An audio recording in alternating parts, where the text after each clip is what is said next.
أعوذ بالله من الشيطان الرجيم بسم الله الرحمن الرحيم وبه نستعين وهو خير موفق ومعين ثم الصلاة والسلام على سيدنا محمد وآله الطيبين الطاهرين اللهم صل على محمد وعلى محمد واللعن الدائم على أعدائهم أجمعين.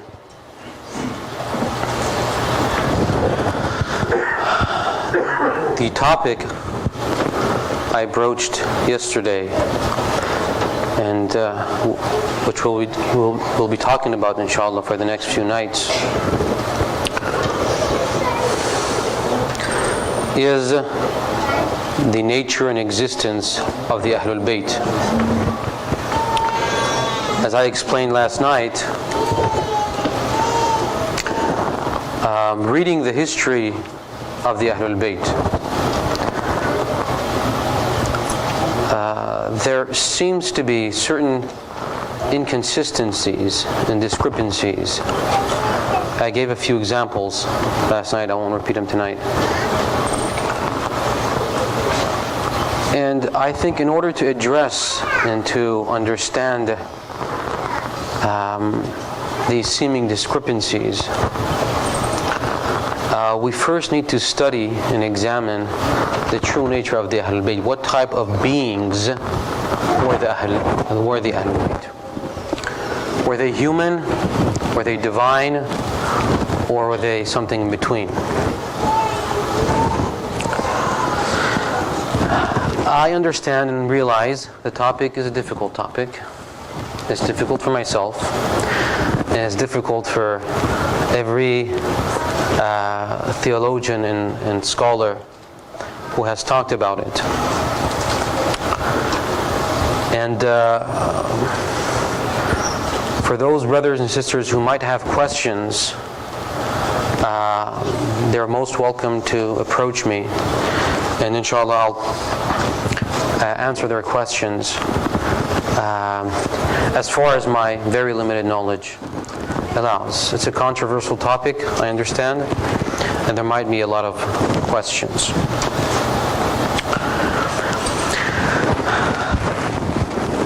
To enter into the discussion, we would first have to analyze the structure of existence.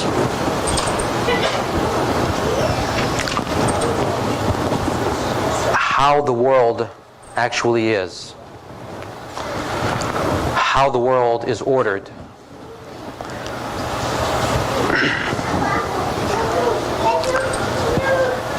The world, brothers and sisters, is a hierarchy. It's one unified existence that is structured in a hierarchical order.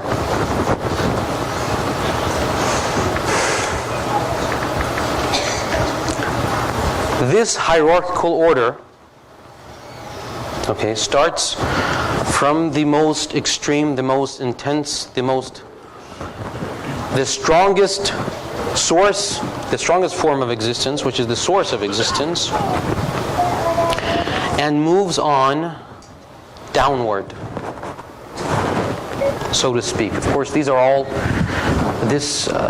words are all figurative words. They're not meant in a physical sense. They're meant in a metaphysical sense.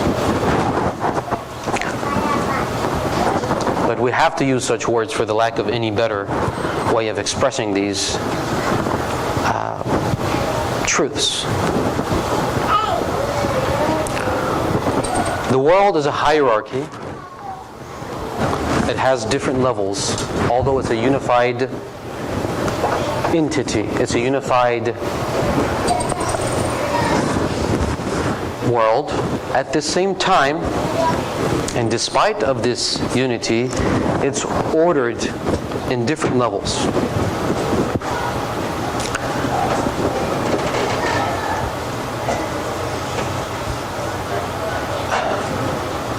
On top of that, the world, the structure of world forms a cycle. It's called the cycle of existence. Okay. It is composed of a descending arc flowing from the source of existence to the most inferior manifestation of existence, and then going back upward, ascending, so to speak, back to the source of existence.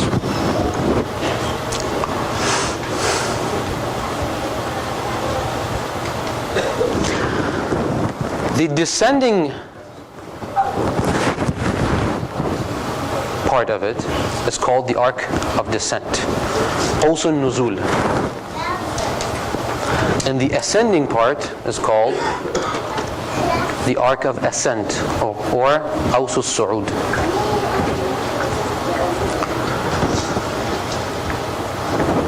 This truth finds expression both in the religious literature and also in Islamic philosophy.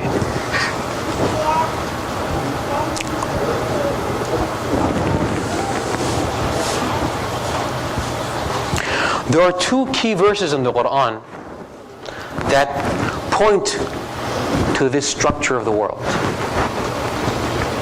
Please pay attention to these two verses. Actually, I should say two passages, because each passage is more than one verse. The first instance where this hierarchy of existence and these arcs of descent and ascent are mentioned, the first instance is Surah Ma'arij, verses 1 through 4. سأل سائل أعوذ بالله من الشيطان الرجيم بسم الله الرحمن الرحيم سأل سائل بعذاب واقع. This part of it doesn't really relate to the topic, but I have to read it because the other verses, the following verses, continue. The sentence started here. سأل سائل بعذاب واقع. Someone asked about the punishment, the chastisement that will occur. للكافرين, God's punishment for the unbelievers. ليس له دافع, which cannot be thwarted. The kuffar cannot thwart the punishment of God. ليس له دافع من الله. This adhab is from God. Now this is the part that I'm trying to highlight. من الله ذي المعارج تعرج الملائكة والروح إليه في يوم كان مقداره 50,000 مما تعدون 50,000 سنة مما تعدون.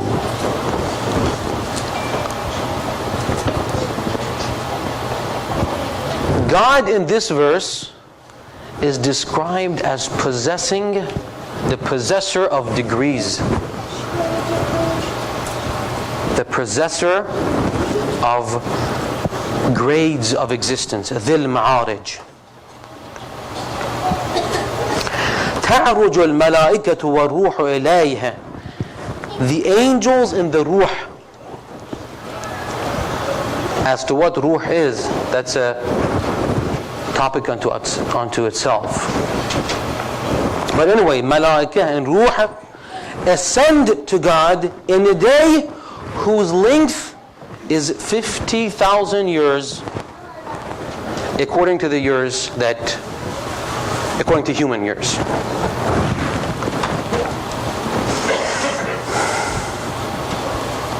That's the first passage. The second passage, Surah Sajdah, verses 4 through 6. أعوذ بالله من الشيطان الرجيم. الله الذي خلق السماوات والأرض وما بينهما في 6 أيام. God is He who created the heavens and the earth and what lies between them in 6 days. ثم استوى على العرش. Then He went and settled on the throne. ما لكم من دونه ولي ولا شفيع. أفلا تتذكرون يدبر الأمر. This is the part that concerns us. يدبر الأمر. God arranges matters. يدبر الأمر من السماء إلى الأرض. God arranges matters from the heaven. The heaven doesn't mean the sky above us. Heaven here means the metaphysical heaven, the arsh, and the spiritual levels of existence. يدبر الأمر من السماء إلى الأرض. God arranges matters from the heaven to the earth. ثم يعرج إليه. This amr, this arrangement of affairs, ثم يعرج إليه, ascends. This amr ascends back to God. في يوم كان مقداره ألف سنة مما تعدون. This amr, this arrangement of affairs, ascends back to God in a day whose length is 1,000 years. 1,000 human years. Of course, something that we need to bear in mind when we're reading the Quran, especially the verses that relate to spiritual and metaphysical truths, is that the language is inevitably figurative and symbolic language. We should always keep that in mind. Okay? God wants to convey spiritual truths that are not of the nature of material existence to humankind. He has to express these in human language. They cannot be communicated directly in human language. Why? Because they're spiritual truths. Human language and cannot capture spiritual truth.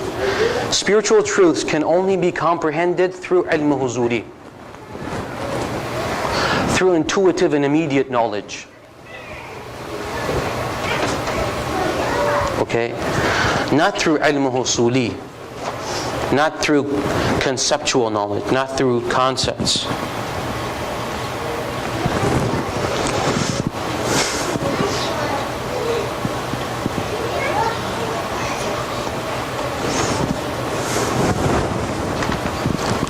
All right? Therefore, these verses are figurative, and it is the task of the Quranic exegete, of the scholar, to understand or to bring out the true meaning of these verses. For instance, when it says that this ascent takes 50,000 years or 1,000 years, obviously the realm, the metaphysical realm, is beyond time. It is not susceptible to time. It is not susceptible to change. All right? God is trying to convey the timelessness of that realm, but because most people, especially at that time, could not comprehend what timelessness, what infinity means, he had to use words that to the ears of the people of that time sounded like a great amount of time. All right? So like 50,000 sana or 1,000 sana should not be understood literally. It's a figurative expression. The fact of the matter remains that these two verses demonstrate that the structure of the world is a hierarchical structure. It starts with God as the infinite source of existence, descends downward to actualize all the possible forms of existence, and then this existence returns back to God. يعرج.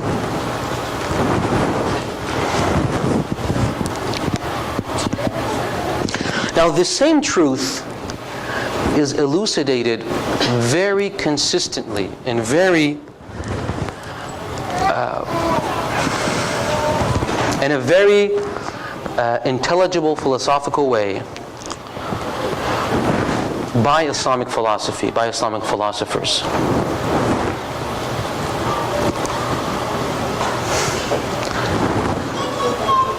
Mullah Sadra in particular gives a great deal of treatment to this topic. And actually he prides himself on the fact that he was able to articulate a philosophical system that can consistently and comprehensively explain the verses of the Quran. Alright, so how does Mullah Sadra, how does Islamic philosophy explain this truth? First of all, Mullah Sadra and the Islamic philosophers say the world, or the cosmos, is a unified whole. Okay, this should not be confused with pantheism. Okay, some people confuse this with pantheism, and so say Mullah Sadra was kafir or mushrik, and so on and so forth. That is not what he means. That's a misunderstanding. Okay, if you want to give an explanation of what that actually means, will also take up a few sessions. I'm just highlighting these points in brief, so you could get an idea of what the picture is. Alright, so the structure of the world is a unified whole. Furthermore, he says the world is dhat tashkik, is mushakkik. It partakes of various levels. Although its existence is one reality, one truth, it has various levels. Each higher level encompasses and comprehends the lower level. Okay. Brothers and sisters, please, I know it's a very abstract topic here, but it's important to understand these premises that I'm putting forth in order to understand the conclusion that I'm going to express at the end about the Ahlulbayt and the metaphysical status of the Ahlulbayt. Alright, so please bear with me. Each higher level encompasses and comprehends the lower level. The lower levels of existence are like the shadow, the weaker manifestations of the higher levels of existence that precede them.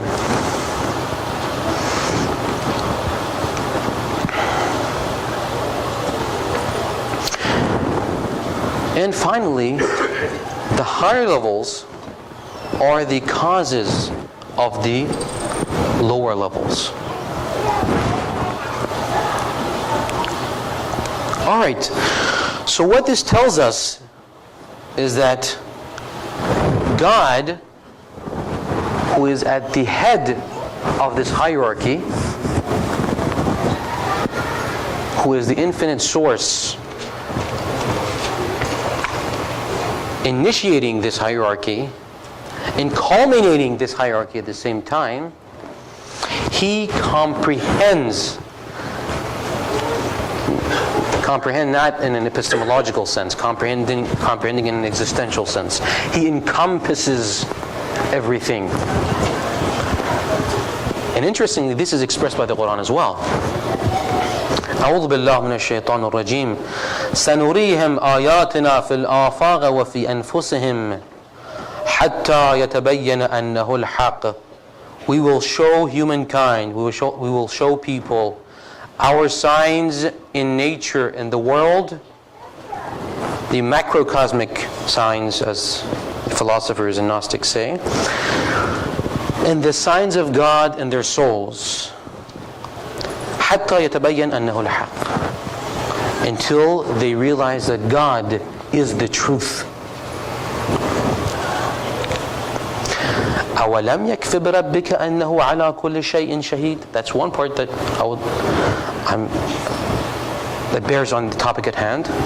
Is it not enough that your Lord is witness to all things? أَلَا إِنَّهُمْ فِي مِرْيَةٍ مِّن لِقَاءِ رَبِّهِمْ.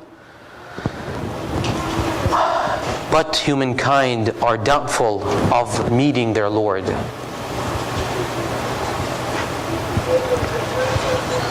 Again, to explain that also requires a great deal of discussion, but I'll skip that to get to the part that we need to highlight. أَلَا إِنَّهُ بِكُلِّ شَيْءٍ مُحِيطٌ. أَلَا إِنَّهُ بِكُلِّ شَيْءٍ مُحِيطٌ. God encompasses all things. Muhit, ihata. God encompasses all things. And it's because of this that Mullah Sadra actually, and the other Muslim philosophers, they stipulate Wahdat al-Wujud, and they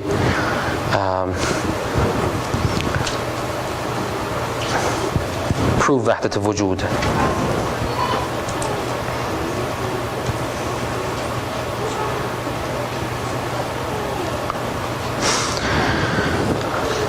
Now, from the source of existence, from the infinite source of existence, which is God,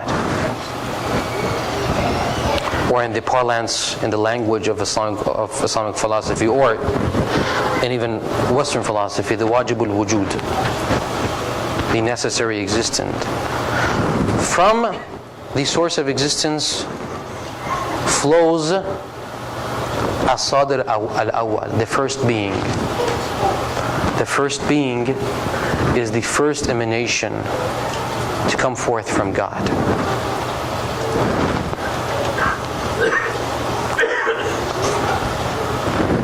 As it is the most perfect being beneath God, it is like God in every respect.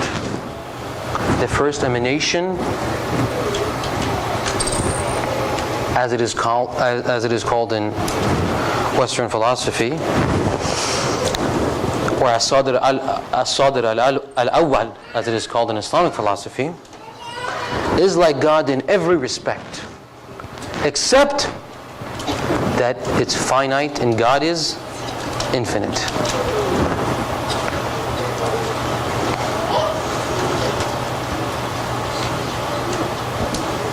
Consequently, the first emanation is the most perfect contingent being. And also by the same token, the first emanation, or as-Sadir Awwal, or the first being issuing from God, encompasses all of existence lying below it. You have God at the head, all right, and then it's Sadir Awwal, that first emanation issuing from God, the most perfect being issuing from God, coming out of God. Or, that was very controversial language, being created by God. Let me put it that way. Okay?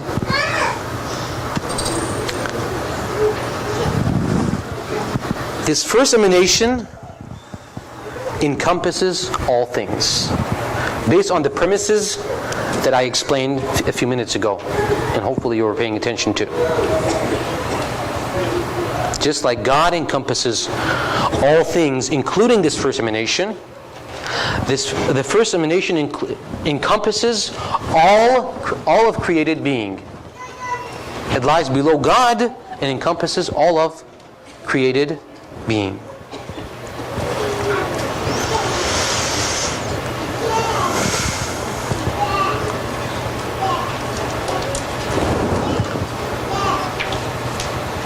Alright, now let's go back to the riwayat. Let's go back to the religious corpus, to the Jawami' al-Riwaya that we have. All that I've set up to here was the introductory part of it. And this is the crux, the meat of the discussion. Brothers and sisters, the riwayat of the Ahlulbayt on numerous instances and occasions tell us that the As-Sadir Al-Awwal is Nur Muhammad wa Ali Muhammad. Allahumma salli ala Muhammad wa ali Muhammad. This As-Sadir Al-Awwal, the first emanation, is Nur Muhammad wa Ali Muhammad. Of course, what this Nur means, this also requires a great deal of explanation, which I cannot get into. A number of the Ahlul Bayt, this hadith that I'm going to read to you, the first hadith, has been said by more than one Imam in various forms, but the gist of it is this: أول ما خلق الله نور محمد. صلوا على محمد وعلى محمد. اللهم صل على محمد.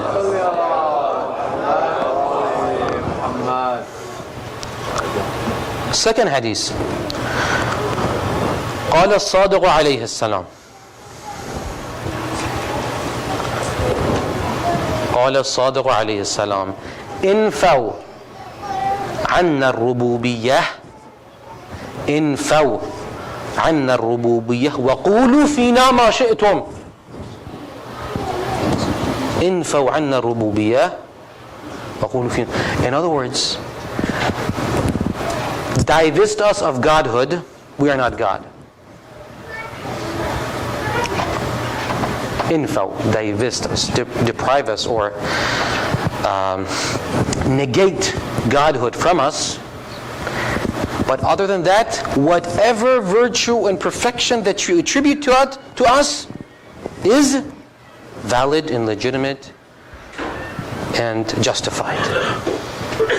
No matter how lofty or how divine that attribute may be.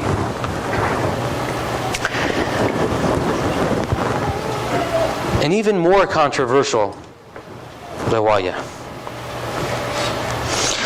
This passage that I'm going to read to you occurs in Dua al-Rajabiyya, which is it's very recommended to read every day of the month of Rajab. And the dua is from Imam Mahdi himself. Allahumma salli ala Muhammad wa ala Muhammad.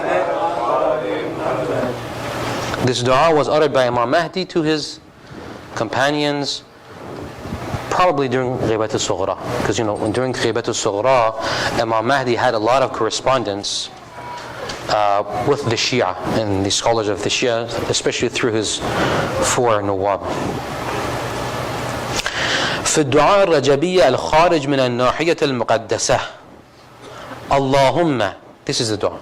Of course, I've picked the passage that concerns us, otherwise it's a very lengthy dua. اللهم إني أسألك بمعاني جميع ما يدعوك به ولاة أمرك. God, I beseech you by the right of the ma'ani here doesn't mean meanings, means truths. I beseech you by the right of the truths that يدعوك به ولاة أمرك, the custodians of your walayat beseech you by those truths. Al-Ma'mununa ala sirrik, these custodians of the truth, they are the ones who've been entrusted with the divine mystery. Al-Ma'mununa ala sirrik. I'm skipping a few lines. The dua continues after a few lines. فَجَعَلْتَهُمْ مَعَادِنَ لِكَلِمَاتِكَ.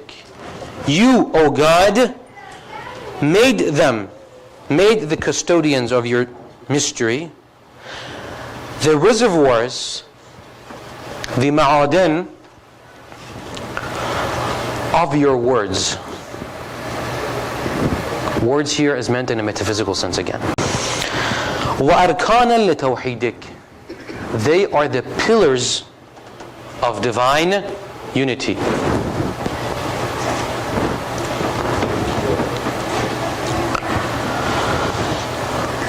أركانا لتوحيدك وآياتك ومقاماتك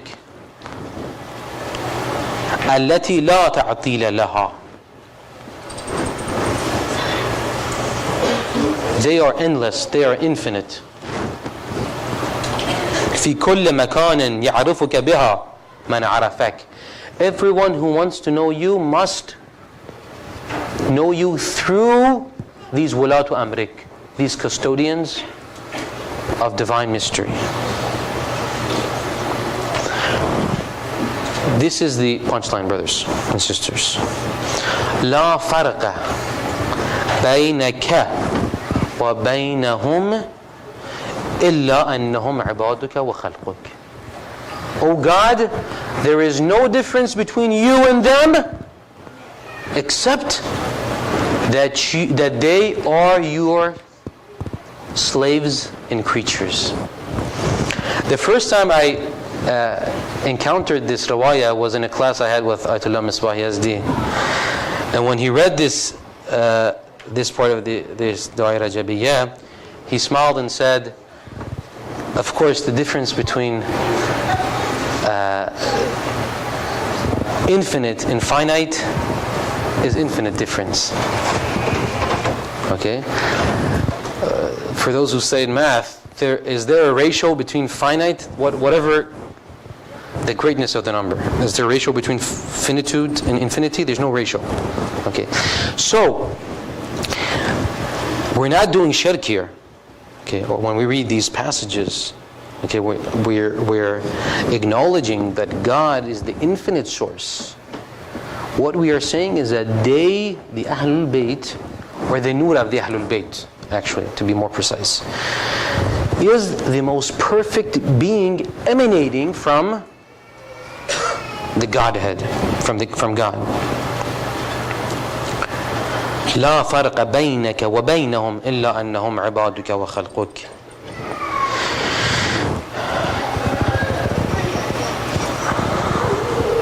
Next hadith.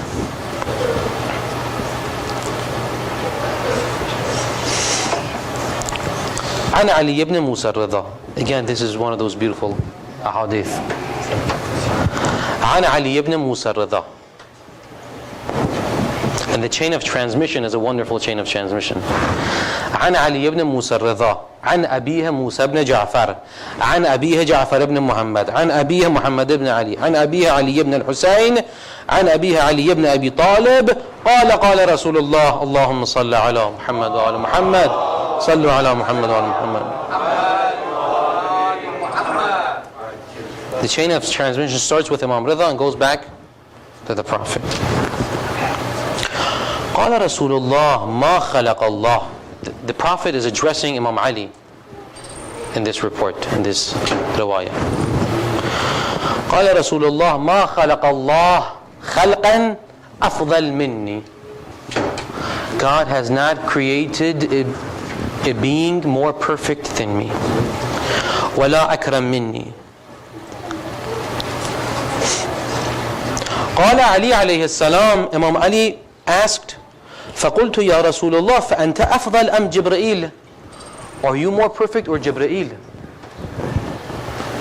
فقال يا علي إن الله فضل أنبياءه على ملائكته المقربين. Oh Ali, God has given precedence, has given preeminence to all of His Anbiya, to all of His prophets over the angels. وَفَضَّلَنِي عَلَى جَمِيعِ النَّبِيِّينَ, and gave me precedence over all of the prophets. اللهم صل على محمد وعلى محمد. وَالْفَضْلُ بَعْدِي لَكَ يَا عَلِي, and after me the most perfect is you, O Ali. وعلى محمد وآل محمد. اللهم صل على محمد وعلى محمد. وللأئمة من بعدك فإن الملائكة لخدامنا وَخُدَّامُ مُحِبِّينَ. The angels are our servants and the servants of our lovers. وَكَيْفَ لَا نَكُونَ أَفْضَلَ مِنَ الْمَلَائِكَةِ. How is it possible that we not be more perfect than the angels? وَقَدْ سَبَقْنَاهُمْ إِلَى التَّوْحِيدِ. We acknowledged divine unity before the angels. وَقَدْ سَبَقْنَاهُمْ إِلَى التَّوْحِيدِ وَمَعْرِفَةِ رَبِّنَا. Again, brothers and sisters, this is not meant in a temporal sense. It's not meant in the sense of being in a sort of a time frame. This is in a metaphysical sense again, as I've been reiterating. وقد سبقناهم إلى التوحيد ومعرفة ربنا عز وجل وتسبيحه وتقديسه وتهليله. We were the first ones to glorify God. We were the first ones to exalt God. We were the first ones to say لا إله إلا الله. لأن أول ما خلق الله أرواحنا. The first beings to be created by God were our souls. فأنطقنا بتوحيده وتمجيده. He enabled us to acknowledge His unity and to praise Him. ثم خلق الملائكة. Afterwards, He created the angels.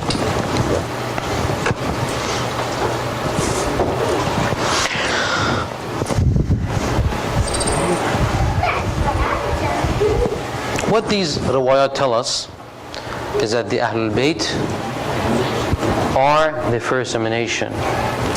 The Ahlulbayt, the transcendental reality of the Ahlulbayt encompasses all of existence.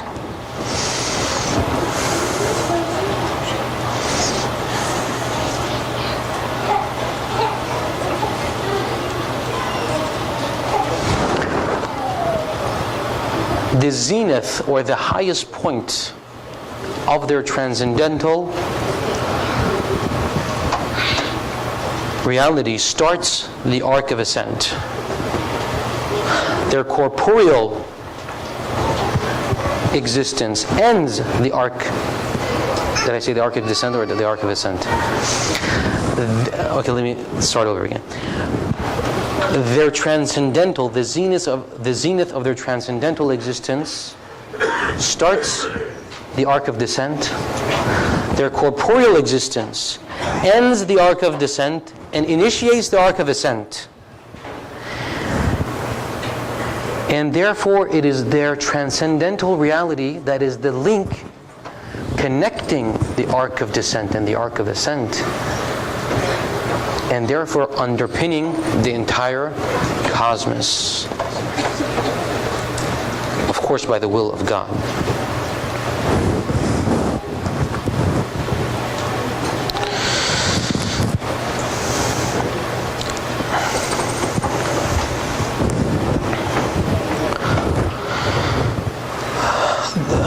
One can think of numerous questions relating to this topic and how that nur relates to the corporeal existence of the Ahlul Bayt, how this thing works. And if I were to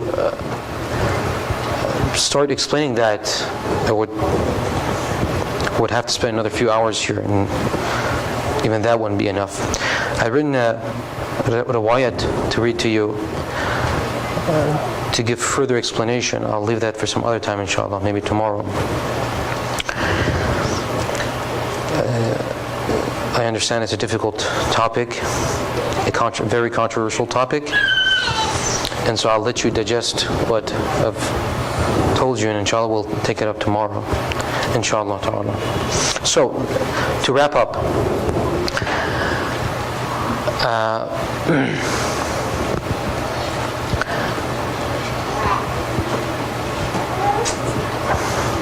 the Ahlul Bayt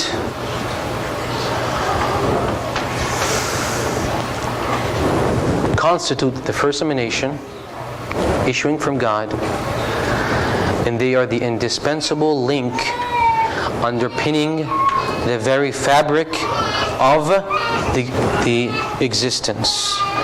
Without them, nothing would exist. And inshallah, we'll take it from there tomorrow. Please recite salawat. Allahumma salli ala Muhammad wa ala Muhammad wa ajil farajah.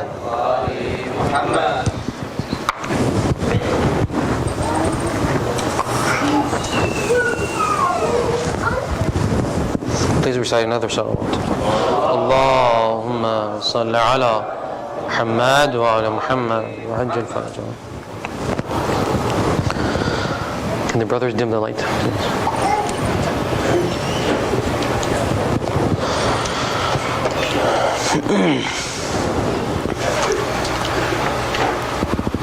Ya Abu Abdullah al-Husayn. Brothers and sisters, tonight is the second night of Muharram.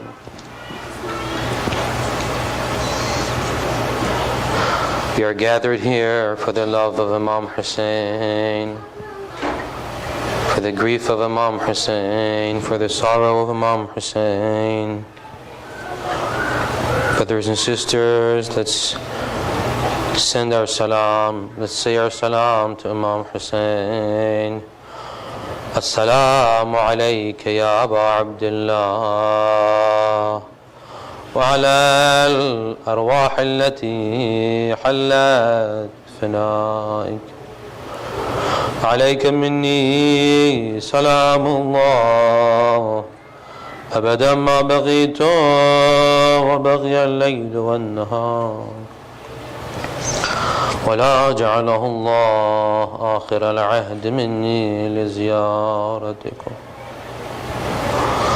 السلام على الحسين وعلى علي بن الحسين وعلى أولاد الحسين وعلى أصحاب الحسين. السلام على الحسين وعلى علي بن الحسين وعلى أولاد الحسين وعلى أصحاب الحسين. السلام على الحسين وعلى علي بن الحسين وعلى أولاد الحسين وعلى أصحاب الحسين. Brothers and sisters, despite the intense grief that the story and the tragedy of Karbala evokes, the tragedy of Karbala is full of beautiful stories of faithfulness.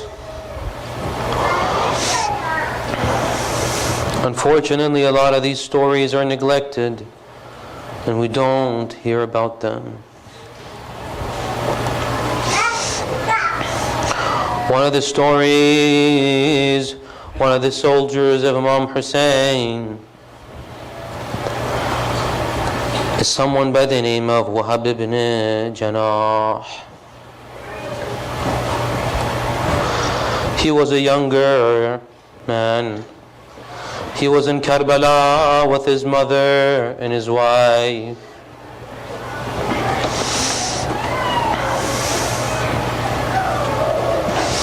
He was one of the sacrifices that Imam Hussein made on that day to preserve Islam. Let me read to you the account of his battle, the account of his fighting, as recorded in the Luhuf of Sayyid ibn Taus. قال الراوي وخرج وهب بن جناح الكلبي.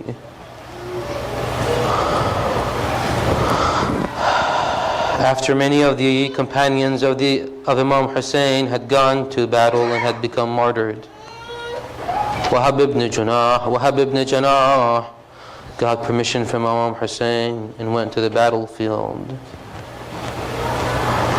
فأحسن في الجلاد. He fought very bravely. وبالغ في الجهاد. وكان معه امرأته ووالدته. Along with him in the desert of Karbala were his wife and his mother.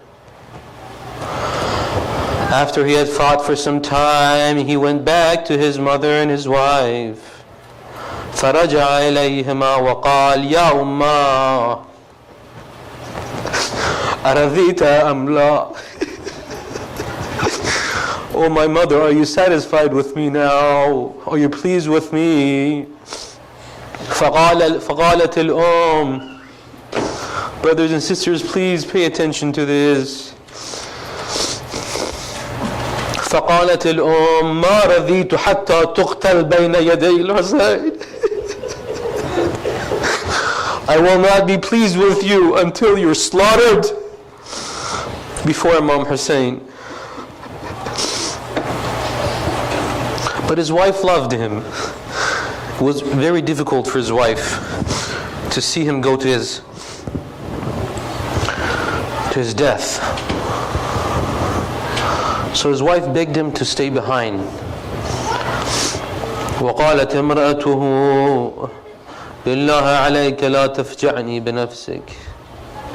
Please my husband, please my love, do not leave me. فقالت له أمه. But his mother said, يا بني أغرب عن قولها. No, don't listen to her. وارجع فقاتل بين يدي ابن بنت نبيك. Go back to the battlefield. Go back to the battlefield and fight before your master, before the grandson of Imam Hussein. فرجع فلم يزل يقاتل حتى قطعت يداه. He continued fighting until both his arms were cut off. At this point, his wife ran to him with the amud, with a metal bar in her hand. She ran to him to try to help him. فأخذت امرأته عمودا فأقبلت نحوه. She ran to him. وهي تقول, now she had changed her mind. His wife was saying, فداك أبي وأمي. Oh my love, my mother and my father may be sacrificed for you. قاتل. Continue. Now I'm pleased. Now I'm convinced. Continue fighting. قاتل دون الطيبين. قاتل دون حرم رسول الله.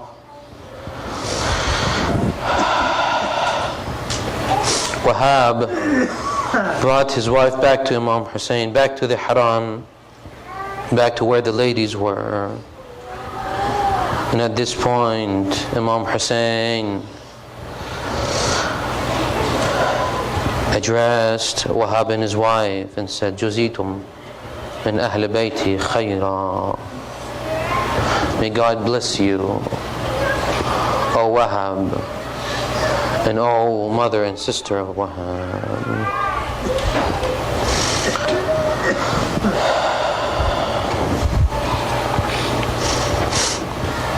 سيعلم الذين ظلموا أي منقلب ينقلبون.